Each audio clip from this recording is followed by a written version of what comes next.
OBD de trouble code description technique, communication perdue avec le module de commande de recirculation des gaz d'échappement à qu'est-ce que cela signifie?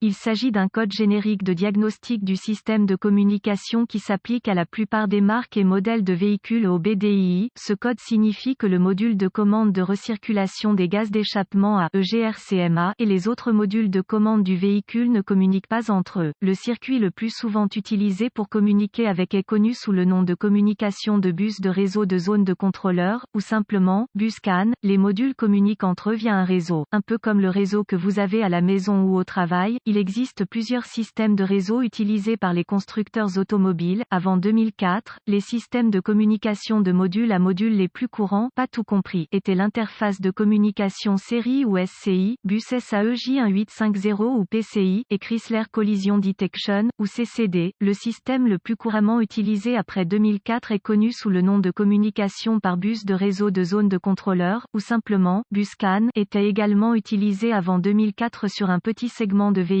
Sans ce bus CAN, les modules de commande ne peuvent pas échanger d'informations et votre outil d'analyse peut ou non être en mesure d'obtenir des informations du véhicule. Selon le circuit concerné, le module de commande de recirculation des gaz d'échappement à EGR-CMA est généralement situé sous le capot, sur le puits d'aile ou sur la cloison. Il reçoit les entrées d'une variété de capteurs, certains câblés directement sur celui-ci, tandis que la plupart sont envoyés sur le système de communication par bus à partir du module de commande du groupe motopropulseur PCM. Ces entrées permettent au module de contrôler quand la vanne EGR fonctionne et dans quelles conditions. Les étapes de dépannage peuvent varier selon le fabricant, le type de système de communication, le nombre de fils et la couleur des fils dans le système de communication, gravité du code et symptômes. La gravité dans ce cas n'est pas grave, car le PCM a une stratégie de sauvegarde en cas de perte de communication avec EGR-CMA. Les symptômes d'un code U010A peuvent inclure, voyant de dysfonctionnement, 1000, allumé, peut fonctionner correctement à froid, mais lorsque le moteur est chaud, il peut commencer à cogner à l'accélération. Le moteur peut démarrer et tourner mais pas tant que le moteur est froid. Le moteur démarre mais s'arrête immédiatement, ne fonctionnera pas. Les causes, en règle générale, les causes de ce code à définir sont les suivantes. Ouvert dans le bus CAN+ ou circuit, court-circuit à l'alimentation ou à la terre dans l'un des circuits du bus CAN, aucune alimentation ou mise à la terre du module EGR-CMA, rarement, module de commande défectueux, procédure de diagnostic et de réparation. Un bon point de départ pour tous les diagnostics électriques est de vérifier les bulletins de service technique (BST) pour votre véhicule. Le problème que vous rencontrez est peut-être connu d'autres personnes sur le terrain. Un correctif connu a peut-être été proposé par le fabricant et peut vous faire économiser du temps et de l'argent lors du diagnostic. Il est supposé à ce stade qu'un lecteur de code est à votre disposition, car vous avez pu accéder au code jusqu'à présent. Vérifiez s'il existe d'autres codes d'erreur de diagnostic liés à la communication par bus ou à la batterie, allumage. Si tel est le cas, vous devez d'abord les diagnostiquer, car un diagnostic erroné peut survenir si vous diagnostiquez le code U010A avant que l'un des codes de base n'ait été soigneusement diagnostiqué et réparé. Si le seul code que vous obtenez d'autres modules est le U010A, essayez d'accéder à l'EGR-CMA. Si vous pouvez accéder au code de l'EGR-CMA, alors le code U010A est soit intermittent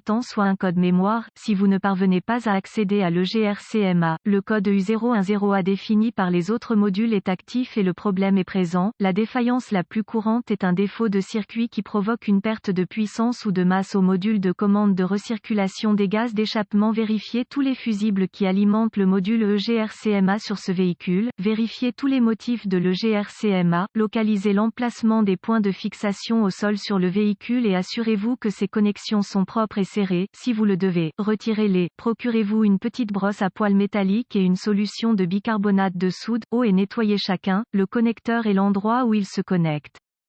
Si des réparations ont été effectuées, supprimez les codes de diagnostic de tous les modules qui ont défini le code en mémoire et voyez si vous pouvez maintenant communiquer avec le module EGR-CMA. Si la communication est rétablie avec le GR-CMA, les fusibles connexions étaient probablement votre problème. Si le code revient ou si la communication ne peut toujours pas être établie avec le module, localisez les connexions de communication du bus CAN sur votre véhicule, surtout le connecteur EGR-CMA, qui est généralement situé sous le capot sur le puits d'aile manuel ou sur la cloison. Débranchez le câble négatif de la batterie avant de débrancher le connecteur de l'EGR-CMA. Une fois localisé, inspectez visuellement les connecteurs et le câblage, recherchez les éraflures, les frottements, les fils dénudés, les brûlures ou le plastique fondu. Séparez les connecteurs et inspectez soigneusement les bornes, les parties métalliques, à l'intérieur des connecteurs, voyez s'ils ont l'air brûlés ou ont une teinte verte indiquant la corrosion. Utilisez un nettoyant pour contacts électriques et une brosse à poils en plastique si le nettoyage des bornes est nécessaire. Laissez sécher et appliquer de la graisse électrique là où les bornes entrent en contact, avant de reconnecter les connecteurs à l'EGR-CMA. Effectuez ces quelques vérifications de tension. Vous devrez avoir accès à un voltomètre numérique DVOM. Vérifiez que vous êtes alimenté et mis à la terre à l'EGR-CMA. Accédez à un schéma de câblage et déterminez où les principales puissances et masses entrent dans l'EGR-CMA. Rebranchez la batterie avant de continuer. L'EGR-CMA étant toujours déconnecté, connectez le fil rouge de votre voltmètre à chaque alimentation B+,